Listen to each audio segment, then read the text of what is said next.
Everyone, आज हम start करने जा रहे हैं अपना नया टॉपिक कॉलॉइडल स्टेट।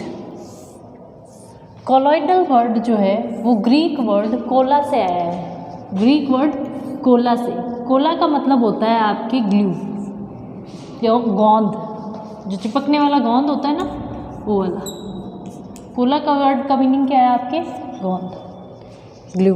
क्योंकि जो पदार्थ साइंटिस्ट को स्टार्टिंग के अंदर आपके साइंटिस्ट थे एक थॉमस ग्राहम, इन्होंने 1861 में सबसे पहले क्या देखा था? कॉलॉइडल स्टेट को देखा था। तो इन्होंने क्या कहा कि ये क्या है, ग्लू जैसी दिखने वाली स्टेट है। अभी तक हमने मैटर को किस चीज़ में डिवाइड कर रखा था? मैटर को जो है हमने 3 पार्ट्स के अंदर डिवाइड कर रखा था। एक तो था सॉलिड, दूसरा था लिक्विड और थर्ड था आपकी गैस। ठीक है, 3 पार्ट्स के अंदर डिवाइड कर रखा था। जब ये कुछ स्टडी कर रहे थे, थॉमस ग्राहम जो थे 1861 के अंदर कोई स्टडी कर रहे थे, उस स्टडी के बीच में उन्होंने एक ऐसी स्टेट लिखी जो कि ना तो सॉलिड जैसी थी ना ही लिक्विड जैसी थी। वो क्या थी? गोंद जैसा होता है, गम जैसा होता है, वैसी एक स्टेट थी। तो उस स्टेट को उन्होंने कहा ना तो हम इसको लिक्विड कह सकते, ना इसको हम क्या कह सकते, सॉलिड कह सकते, ये गम जैसी स्टेट है। तो इसका नाम, गम को ग्रीक लैंग्वेज में कोला कहते हैं, तो उसको नाम क्या कह दिया? कॉलॉइड्स नाम दे दिया। क्या नाम दे दिया? कॉलॉइड्स। ठीक है, तो उन्होंने क्या किया? डिफ्यूज़न के बेसिस पर 2 तरह के पदार्थ बताए। कौन कौन से? एक तो बताए क्रिस्टलॉइड, एक बताए उन्होंने क्या? कॉलॉइड। जो इजीली डिफ्यूज़ हो जाते हैं उनको तो कहा उन्होंने क्रिस्टलॉइड, और जो सब्सटेंस इजीली डिफ्यूज़ नहीं होते हैं SPM से, सेमी परमेबल मेम्ब्रेन या पार्चमेंट पेपर से, उनको उन्होंने नाम दे दिया कॉलॉइड्स। ठीक है, क्लियर हो गई इतनी चीज़। लेकिन कुछ टाइम बाद ग्राहम के साथ और साइंटिस्ट इसी चीज़ की, इसी सब्सटेंस की अवस्था की अंडरस्टैंडिंग में लग गए कि हाँ भाई इसको कैसे और समझ सकते हैं, और डेप्थ में स्टडी करने लगे। तो उन्होंने पाया कि जब NaCl को पानी में घोला जाता है, H2O में डालते हैं, तो क्या करता है? ये क्रिस्टलॉइड के जैसे व्यवहार करता है। और जब इसी NaCl को हम अल्कोहल में डालते हैं तो ये कॉलॉइड के जैसे व्यवहार करता है। इसका मतलब कॉलॉइड एक पदार्थ का नाम ना होकर क्या है? एक स्टेट है। इसलिए इसका नाम चेंज करके मॉडर्न थ्योरी में क्या कर दिया गया? कॉलॉइडल स्टेट कर दिया गया।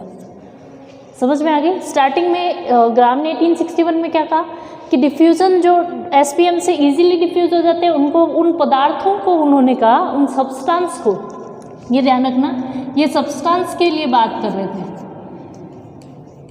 सब्सटेंस की बात हो रही थी कि जो सब्सटेंस इजीली डिफ्यूज़ हो जाते हैं SPM से, उनको क्रिस्टलॉइड सब्सटेंस का, और ऐसे जो इजीली डिफ्यूज़ नहीं होते हैं उनको कॉलॉइडल सब्सटेंस का।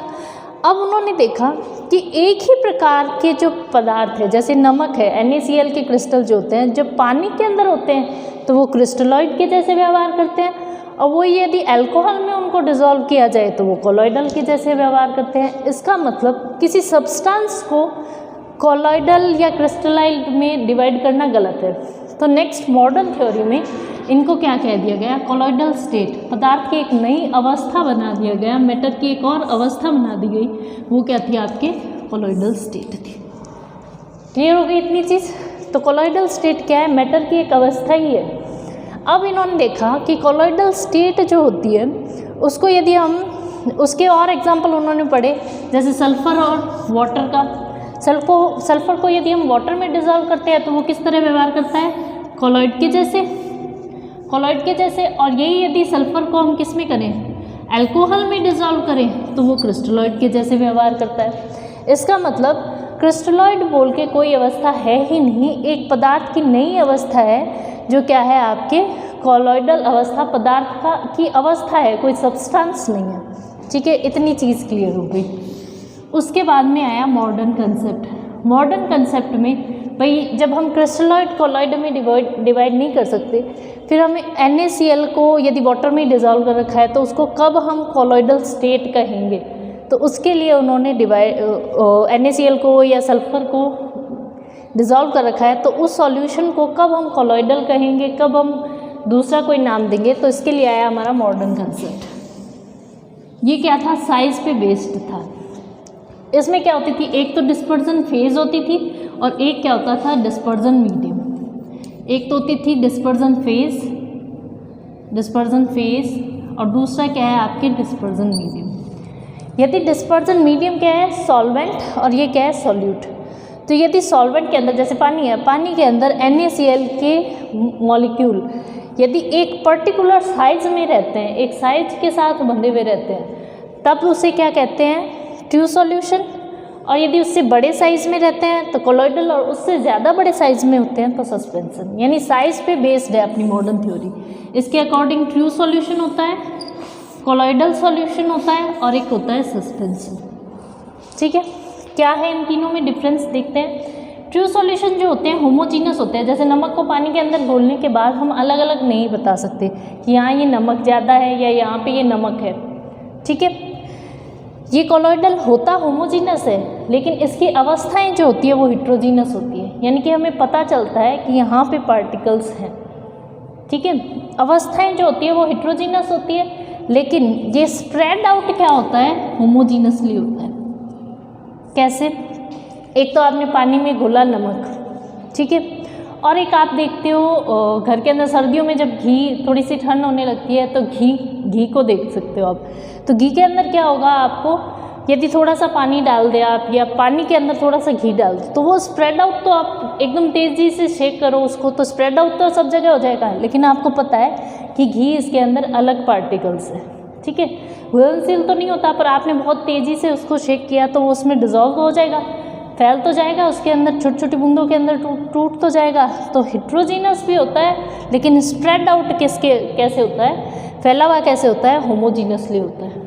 ठीक है, तो ये होमोजीनस भी है और हिट्रोजीनस भी है। समझ में आ गया। स्प्रेडिंग के बेसिस पे तो क्या है, होमोजीनस, और अवस्थाओं के आधार पर क्या है आपके, हिट्रोजीनस।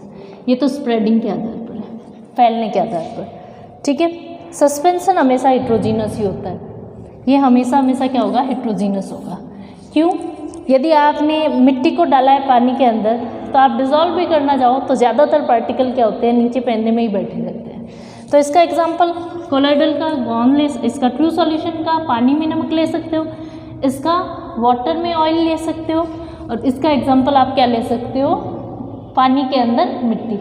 ठीक है, तो सॉल्वेंट तीनों के क्या हो गए, पानी, और इसके अंदर घुला हुआ क्या है, नमक, इसमें घुला हुआ है क्या आपके ऑयल, और इसके अंदर घुला हुआ क्या है आपके हिट्रोजीनस के अंदर मिट्टी।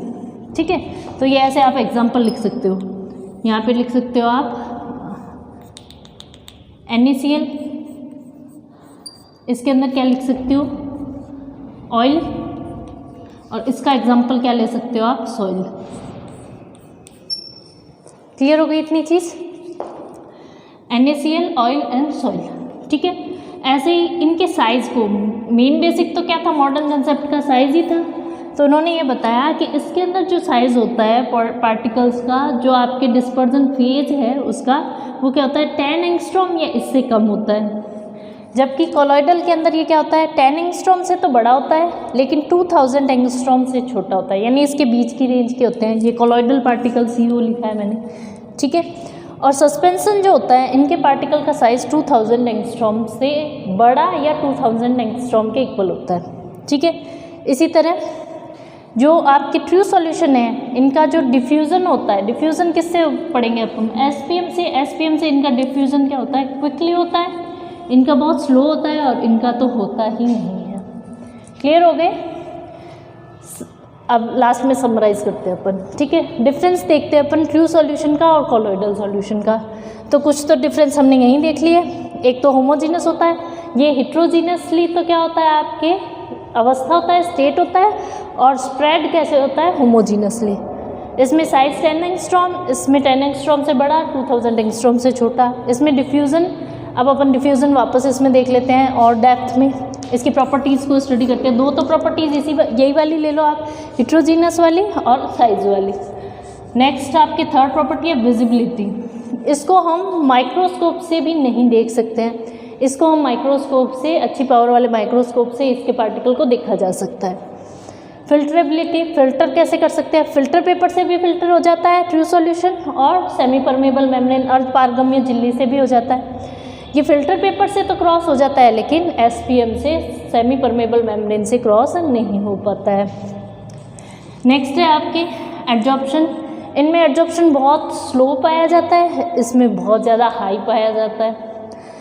नेक्स्ट है इलेक्ट्रोफोरेसिस, ब्राउनियन मूवमेंट और टिंडल इफेक्ट। ये तीनों जो आपके इफेक्ट है, ये कैरेक्टरिस्टिक प्रॉपर्टी है जो आपके कोलॉइडल स्टेट की, सिर्फ कोलॉइडल स्टेट में ही पाए जाते हैं। तो इन ट्रू सॉल्यूशन में तीनों ही नहीं होंगे और कोलॉइडल में तीनों ही होंगे। कौन कौन से इंपॉर्टेंट भी है ये आपके फ्रिक्वेंटली एग्जाम में, इन तीनों में से एक क्वेश्चन आएगा ही आएगा।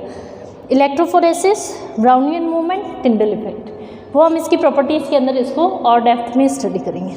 क्लियर हो गई। आज हमने स्टार्ट किया है कोलॉइडल स्टेट, कोला वर्ड से मिला है जिसका मतलब होता है ग्लू। इसको ग्राम ने देखा था। ग्राम ने पहले कॉलॉइड्स और क्रिस्टलॉइड्स दो पार्ट्स में डिवाइड कर दिया था, डिफ्यूज़ हो सके। वो तो थे आपके क्रिस्टलॉइड, डिफ्यूज़ नहीं हो सके कॉलॉइड। फिर मॉडर्न थ्योरी में क्या किया, साइज़ के बेसिस पर, जिनका साइज़ 10 एंगस्ट्रॉम या उससे छोटा वो तो है ट्रू सॉल्यूशन, जिनका साइज़ 10 एंगस्ट्रॉम से बड़ा, 2000 एंगस्ट्रॉम से छोटा वो है कॉलॉइड, जिनका साइज़ 2000 एंगस्ट्रॉम ये इससे बड़ा वो है आपके सस्पेंशन। 3 पार्ट्स में डिवाइड किया गया था। डिफ्यूज़न जिनका क्विकली हो वो ट्रू सॉल्यूशन, स्लो हो कॉलॉइडल सॉल्यूशन, सस्पेंशन जो पास नहीं होता है। और नेक्स्ट है आपके डिफरेंस देखे थे ट्रू और कॉलॉइडल में, visibility, visible true solution, not visible, filterability, इनको फिल्टर दोनों को क्रॉस कर लेता है, फिल्टर को और एसपीएम को। और एब्जॉर्प्शन इसमें लो होता है, उसमें हाई होता है। ये 3 जो कैरेक्टरिस्टिक प्रॉपर्टीज़ है किसकी, इसकी कॉलॉइडल की, electrophoresis, Brownian movement, Tyndall effect, ये तीनों सिर्फ कॉलॉइडल स्टेट में पाई जाएगी, ट्रू सॉल्यूशन में नहीं पाई जाएगी। क्लियर हो गई इतनी चीज़। ये आपके स्टार्ट हो गया है कॉलॉइडल स्टेट। ठीक है, हैप्पी लर्निंग।